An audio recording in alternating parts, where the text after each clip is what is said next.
And hello, welcome to Chicago Entrepreneur. I'm your host, Andrew Kitchen, and welcome to another edition here. If you're your first time watching, welcome to your first time. I'm here today with Wileena Joseph, and we're going to talk about credit. So basically, financial literacy and credit repair is what we're going to talk about today. Now, first off, Wileena, tell me a little bit about yourself. First, welcome to the show. Thank you. Yeah. Thank you, Andrew. How you feeling? I feel great. And yourself? I'm great. I'm always great. Let's get this started. All right. Tell me about yourself. Okay. My name is Wileena Joseph, and I'm here in Chicago, Illinois. I am a credit repair specialist and a financial literacy educator. So that's what I do. I assist people to get excellent credit. Excellent credit. Correct. Right, and I think people are saying right now, excellent. I'm far from excellent, many people are saying. My thing about it is, when you think of credit, what comes to mind? When I think of credit, I think about the things that people need in life, as far as purchasing a home, a car, credit cards. That's what I think about when it comes to credit. That's something that's needed in individuals' lives on a daily basis. Okay. And to my knowledge, a lot of people with credit, and it's not many people with good credit nowadays. That is correct. Credit is basically something that people and not knowingly abuse because they're not educated on the outcome. That is correct. Right. So as of right now, there is literally over 43 million people who have a credit score of 599 or less. 599 or less. That is correct. So you mean there's some people with lower than 400, 300? That is correct. They don't have credit. They don't have no life. That is so true. But a lot of people is so uneducated when it comes to credit, or don't even know they credit because they find it to not be important until they actually need to utilize it. Right. So we have people out here that fall in that 43 million number that don't know their credit score is because they don't keep track of actually what's on their credit. Now, when people think of credit, they really don't think of credit. They just think of a card that they can go out and buy things with. That is absolutely correct. And they think about the outcome later. That is absolutely correct. Now, basically, the average person has how many credit cards, would you say? The average person, I would say probably about 3 credit cards the average person will have. 3 credit cards. 3 credit cards. And when you have good credit, of course the credit card company is going to jam you with so many offers and whatnot. And most people just take them as they come.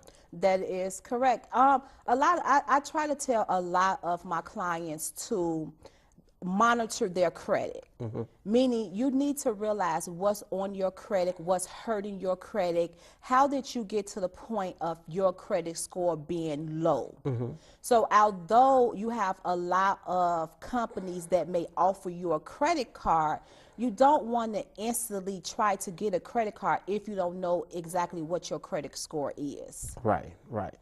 And we're going to get a little serious here because we're going to educate people on things they don't know that they thought they knew. Exactly. But really they don't know. Right. So we're going to start right now. Okay. The average person has, as you said before, 3 cards. That's correct. And what would you say that the maximum credit limit is on these cards? Well, it depends on the individual credit score. Now, keep in mind that a lot of times the credit limit, the interest rate, it goes back to what your actual credit score is. Let's say, for instance, my credit score is like 800.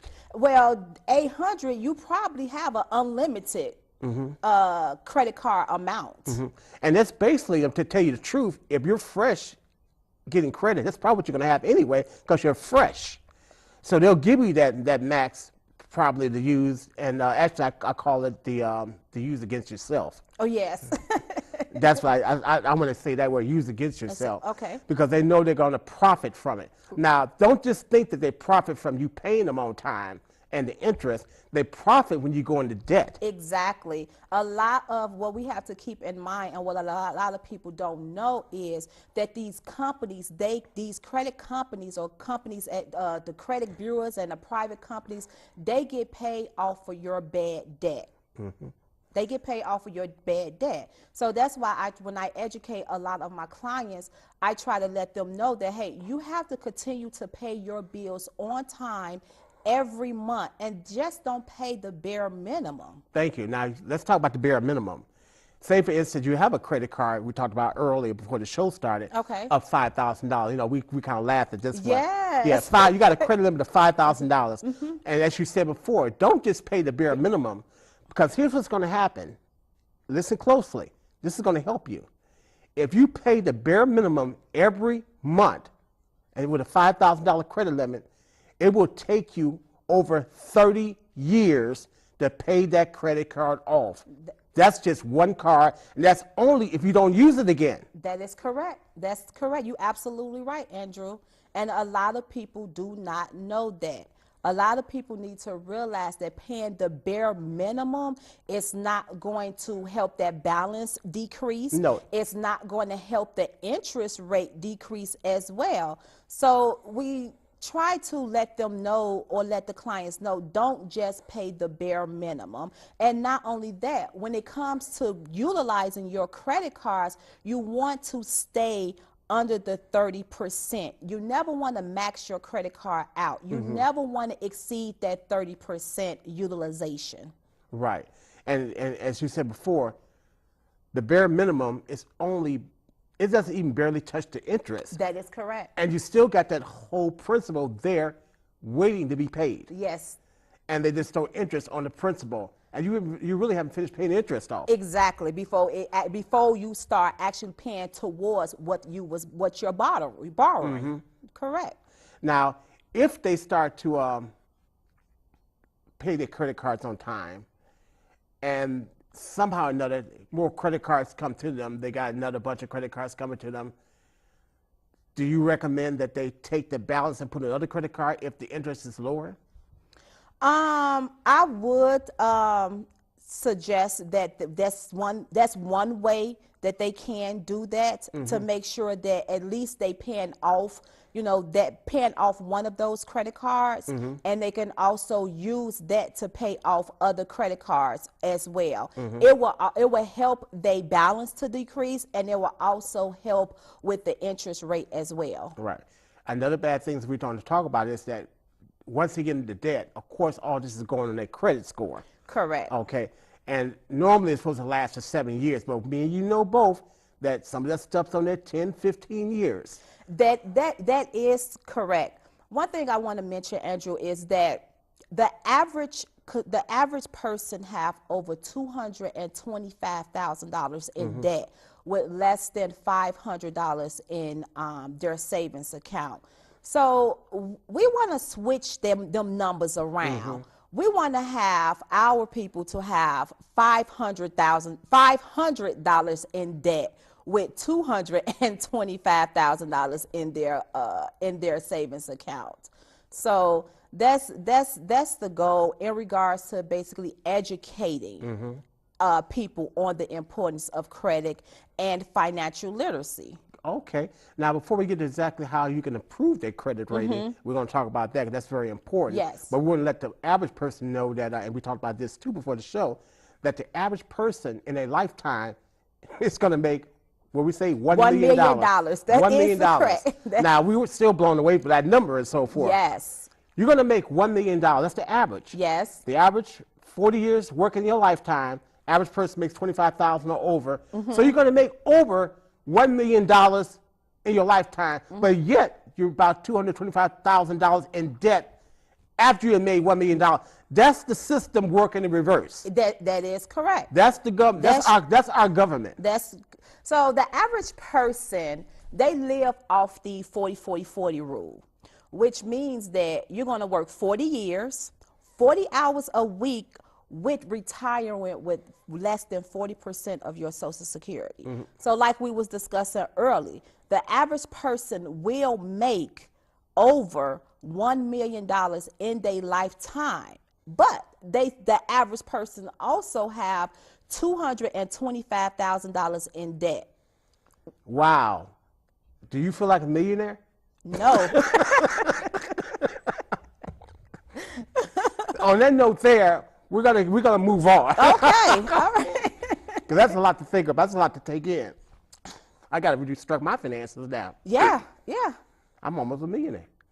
Oh my God. I'm not too far behind you. I got to find out where my money is.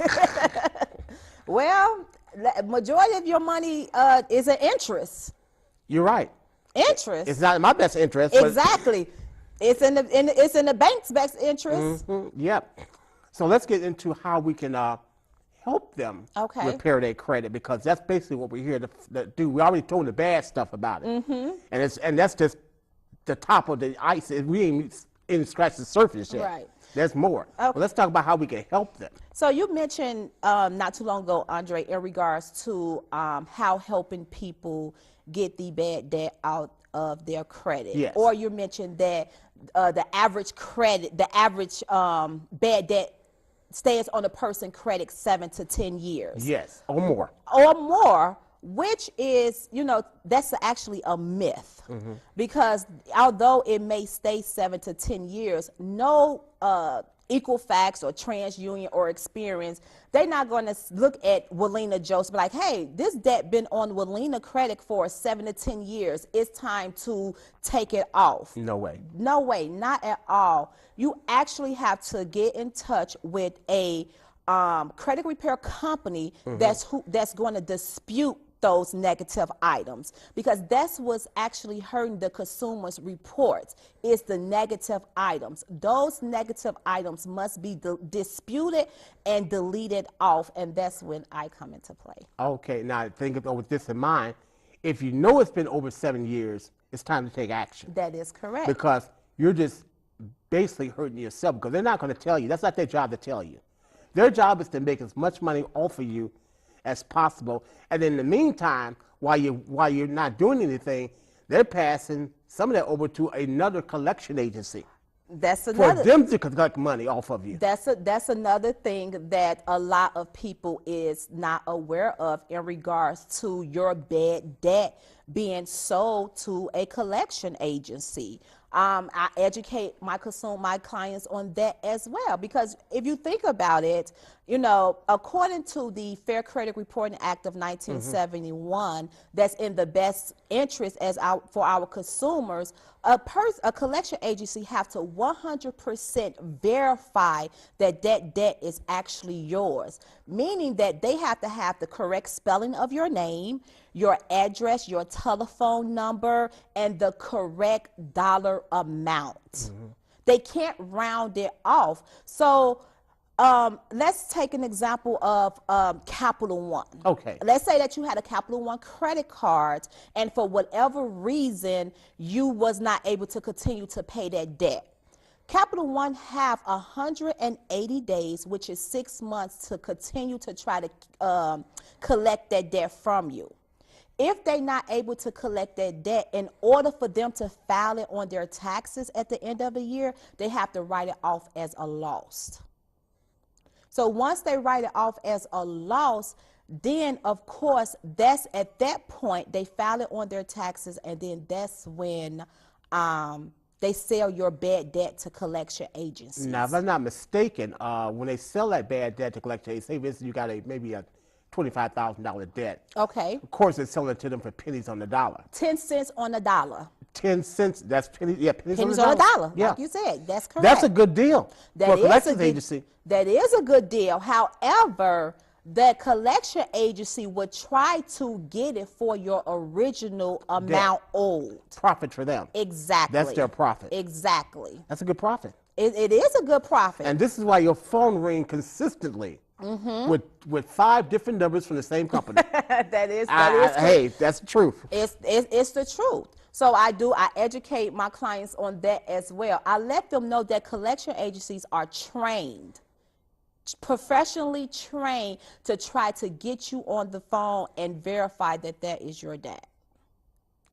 And they do a good job at They it. actually do a good job at it, and they do a good job at it to individuals who don't know their rights as consumers. So, I mean, for anybody, when collection agency call you, let them know, hey, whatever you have to talk to me about, send it to me in writing to the address that's on file. Now, we have a lot of people out there that for their first time, in debt. At the same time, when collection agency calls them, and I had this happen to me years ago, where they actually threaten you on the phone, saying that, well, can't you borrow the money to get it to us? You only have so many days to give this money back to us. Okay. And I've read that a couple of times too. What do you do in situations like that? So, because I have, with my company, we have over 300 analysts and 300 credit repair attorneys that works on the behalf of our consumers. No collection agency shouldn't be harassing you, threatening you, or telling you anything in regards to why you shouldn't pay a debt that's possibly not even yours. So being a part of our protection plan, you will have credit repair attorneys that will handle those collection agencies harassing phone calls on your behalf. So being on our program, if a collection agency is harassing you, threatening you, you can always forward those complaints to our credit attorneys. Okay.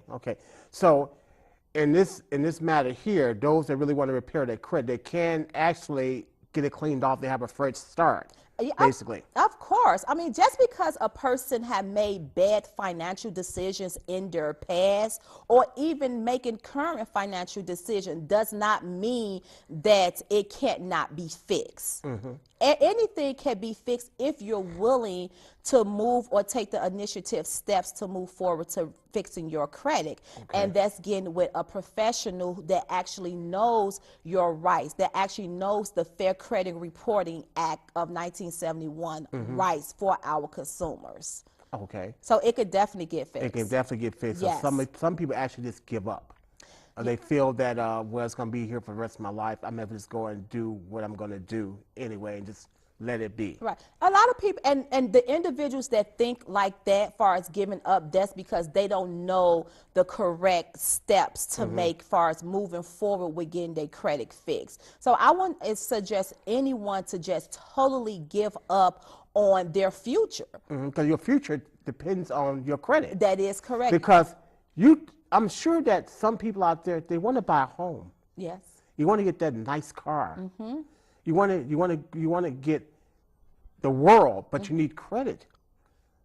Unfortunately, Yeah. you need the credit You need credit. to build on. That is correct. You actually do need credit to purchase that home. You do need credit to get that car. You need credit to get those major credits, those I mean, major you can't even credit go. cards. Right now, you can't even go to a hotel without a credit card. You can't. You can't. So that's why it's important for individuals to know how important it is to make sure that you are responsible when using your credit. It's very important because that's the way of life nowadays. Having credit. Right. You need credit, like you said, you need credit for a home. You need credit for a car. You need credit for major credit cards. And not only that, the average employer, 8 out of 10 employers is going to run your credit. Exactly. And that's something new recently. Back a little bit further, where now sometimes you can't get a job without good credit. Did you hear me? You can't get a job. That's true. Without good credit. What happened here? That's true. That is What true. happened here? It's sad, but it's true that you can have the credentials, you can have the experience, you can have the knowledge, you can even have the debt. But if you do not have the credit, you're not going to get hired. And you have to think about And that blew me away. You know what? When I was in corporate America, Andrew, and I got into the position where it was time for me to start hiring individuals, when I saw that we was running credit, it just blew my mind. Because even though, like I say, even though the person have the degree, they have the experience, they have the knowledge, but when it was time to run a credit, they didn't have the credit. And no employer is going to be like, oh, let me contact Wileena and let her know to fix her credit, and then we'll hire her. No. No They're way. going to put your application to the side. Exactly. Right along to the next person. Right. Let's check out the next person with worse credit. That's true. That's true. Now, here's another thing that some people don't realize. You may have saved up a lot of money, but where are you going to put it? Because now they check your credit for you need a bank account. I'm sorry, we can't take your money. Your credit's bad. Exactly. You have individuals that's out here that's millionaires. Like you said, they have the money, but they don't have the credit. Of course, yes, they can purchase whatever they want off top by spending cash. But if they're trying to get financing anything, banks don't care about how much money you have. They want to see that what's that 3-digit credit score? What's that 3-digit number? They don't care about how much money you have. They care about that score. And yes, banks will turn you down if you're a millionaire and don't have the correct credit score that they're looking for. Goes that saying, money's not everything, huh? It's not, but credit is power. Yeah, that's your power right there. Over $1 million. Yes. That is crazy. Yes. In a lifetime. Mm-hmm. In a lifetime. Let's not forget that. Over $1 million in a lifetime. Think about that now. That is. Think about how you're going to be a millionaire over your lifetime and also in debt at the same time. Yeah. How does that work? That interest, you paying double and triple for what you are being financed in because you don't have that credit score. You don't have that credit score. So like you said, $1 million, the person will earn in a lifetime $1 million. But also keep in mind, what did we talk about? $225,000 in debt or more. Or more. With less than what? $500 in their savings account. Can you really call it a savings account? No, you can't. I call it the cost of dying. Yeah. That's true. That's true. Very crazy. Yeah, it is. Now, what's some of the steps they can do if they're fresh with getting credit, where they don't make the mistake of going into debt? So some of the steps that they can do is basically keeping track of their credit cards, making sure that you are paying your credit cards on time, making sure that you are paying them, not just by the due date, but making sure that you could contact the finance company and see when are they reporting it to the credit bureaus. Okay. So that's that's good right there. Contact your financial company and ask them, when are you reporting to the credit bureaus? Now you brought up a good point. There were some companies that weren't reporting at all. Some credit card companies don't report at all. You need to change credit cards, huh? You actually do, because the whole point of being financed in anything is show that you are utilizing your Social Security, to show that you have a good payment history to help what? Your credit score to increase. So you don't want to go with a company that's not reporting to the credit bureaus. That defeats the purpose of you even, trying to build and maintain your credit. That's right. And I'm gonna mention something else that some people do, not knowingly because they don't know the difference. And they come right out the gate and damage their credit. They damage it in less than 60 days. I'll tell you why. People going ID with the Visa, the MasterCard, what's that, the Discover. Then they get American Express. What you got to understand is this. American Express is not a credit card. It is not a credit card. It is a charge card. Yeah. The difference is, basically, a credit card you make ongoing payments with. That is correct. If you charge $5,000 American Express, they want their money back in 30 days, not 12 months from now. So people go right out the gate. And just start spending. And then they get in debt immediately with American Express. Yes. Because, again, there's a difference between a credit card and a charge card. Charge card will get you in trouble. the charge card will get you in trouble if you're not responsible. If you're not responsible, yes, I will agree. Even with a major credit card, if you're not responsible, it would actually, like you said, it would get you in debt. So do not go overboard on an American Express card because you do have to pay it back in 30 days. Yes. So that's not a luxury. No, it's not. Especially if you don't have the finances to pay it back. Right. And a lot of people don't because they don't realize that it's a 30-day payment. Yes, that's true. And will American Express tell them that? Of course not. No. Because they let them continue to think it's a credit card. Card. Thank you. So keep that in mind. That's, yeah. Now, another thing, now, how can the person basically start monitoring their own credit as far as making sure that they're paying more than the minimum? So what they can do is, which is one of our programs that we have, what they can do is they can sign up to, what's that, the annualcreditreport.com. And they can keep track of what's on their credit, making sure that nothing that they have purchased is being put on their credit. They can also continue to look at their payments, their statements, making sure that they stand within their statements. But we have a program, once someone starts on our protection plan, we have a program that's called Smart Credit. It's an app that we provide to our consumers, and it shows them how to monitor their credit. It shows them what's on their credit. Okay. And it also shows them, you know, it alerts them in regards to it when that's anything. Good. And that's the app. Yes. Okay. Yes. Let's go into your program now. Now you do seminars, of course. Yes, right. We do seminars. Tell us about the seminars. How would that enrich them? Okay, so we do seminars every Thursday at the Hilton Garden Inn on 6530 South Cicero. So the seminars basically educate our clients in regards to what it is that we do to assist them with repairing their credit. Okay. And that's every Thursday at 7 p.m.